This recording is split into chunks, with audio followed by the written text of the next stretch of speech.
And to any national political figure who has decided to get involved in the plight of East Palestine, I have a simple message, which is I need your help, because if you're serious about this, there is more that we could do to prevent more communities from going through this. There's a lot of trauma in this community, a lot of emotion, and as you noted, a lot of politics too.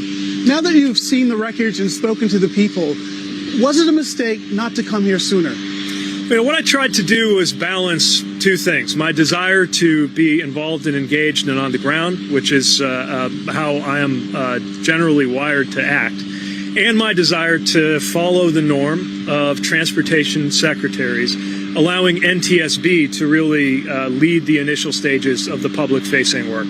I'll do some thinking about whether I got that balance right.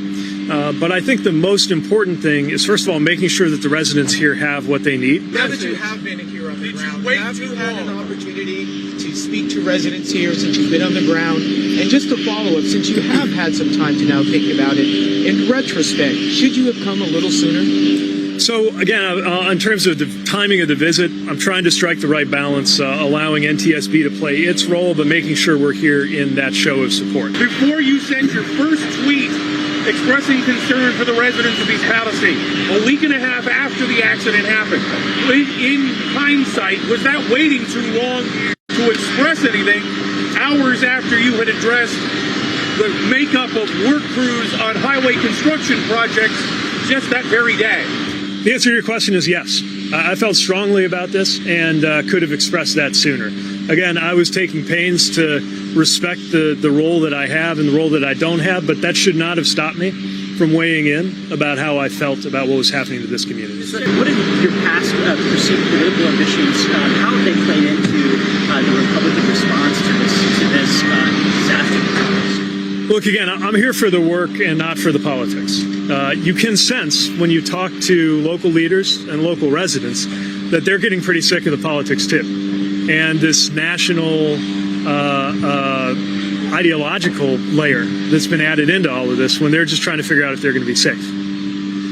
And there's no question that there have been enormous amounts of both information and misinformation injected into this situation, none of which is to the benefit of the community when it comes to that misinformation. Did Norfolk So I lost my train of thought.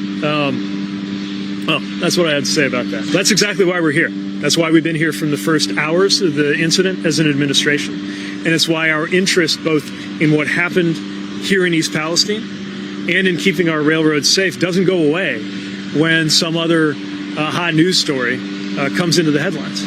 We're going to be here day in, day out, year in, year out, making our railroads safer and making sure Norfolk Southern meets its responsibilities. That is a promise, and one I take very, very seriously. You mentioned a national political figure who's decided to get involved. It sounds like you're talking about Trump, and then you said, I need your help. How can he help? Well, one thing he could do is express support for reversing the deregulation that happened on his watch. I heard him say he had nothing to do with it, even though it was in his administration.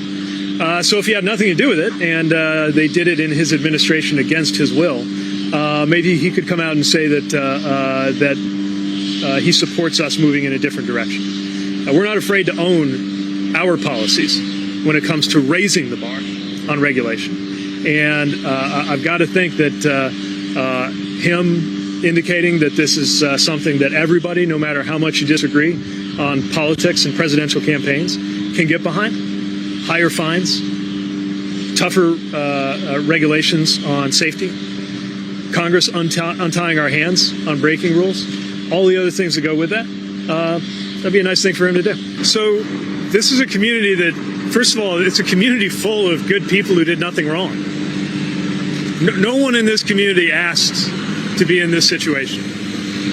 And they deserve not just the full force of the federal administration and the state government being there for them, not just Norfolk Southern doing the right thing and paying for the cleanup. They deserve a different level of support, a human level of support. The country should be wrapping their arms around the people of East Palestine, not as a political football, not as an ideological flashpoint, not as a gotcha moment, but as thousands of human beings whose lives got upended through no fault of their own. And I think that includes visits, not just big official visits from the government, but just people who've seen the news and whose hearts go out to the community here and can come here on a day like this when the sun is shining or on a rainy day and shop in those shops and visit those businesses. It is safe to visit here, as all of us can attest, even while we're still making sure that it stays safe to live here. And people deserve that.